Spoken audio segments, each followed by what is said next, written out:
Praise తలోడండి. Good morning. ప్రభు నామంలో ఈ ఉదయకాల సమయంలో మీకు అందరికీ కూడా ప్రత్యేకమైనటువంటి వందనాలు తెలియజేస్తున్నాను. ప్రియ దేవుని బిడ్లారా, ఈ ఉదయకాల సమయంలో గుడ్ న్యూస్ ని ధ్యానిద్దామా?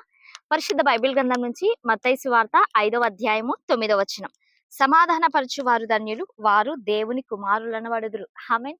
దేవుని నామానికి మహిమ కలుగును గాక. ప్రియ దేవుని బిడ్లారా, ఈ ఉదయకాల సమయంలో నీ కుటుంబంలో, నీవు చేస్తున్నటువంటి ఉద్యోగంలో, లేకపోతే ఎక్కడైనా సరే సంఘంలో, సమాజంలో నీవు సమాధానం కలిగి ఉన్నావా?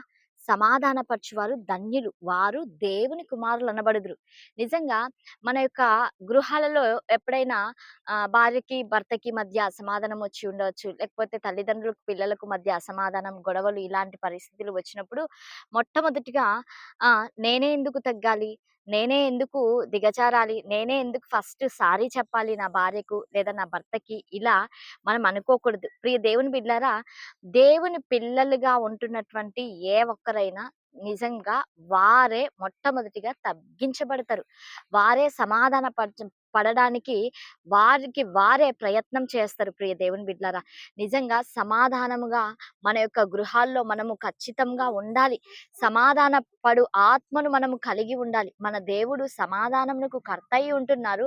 ఈరోజు ఏ గొడవ వచ్చినా, ఏ సమస్య వచ్చినా మొదట నేనే తగ్గాలి అన్న రకంగా అనుకోకుండా, దేవుని పిల్లలము కాబట్టి, దేవుని ప్రియ బిడ్డలము కాబట్టి మొదటగా తగ్గింపబడేటువంటి కోణంలో మనం ముందుకు ఉండాలి. మరొక వాక్యంలో దేవుని యొక్క మాటలు ఇలా ఉంటున్నాయి: సాధ్యమైనంత వరకు సమస్త మనుషులతోనూ కూడా సమాధానం కలిగి ఉండాలి. మనము పగలు, ప్రతీకారాలు దేవుని పిల్లలుగా ఉంటున్నటువంటి మనకు తగవు.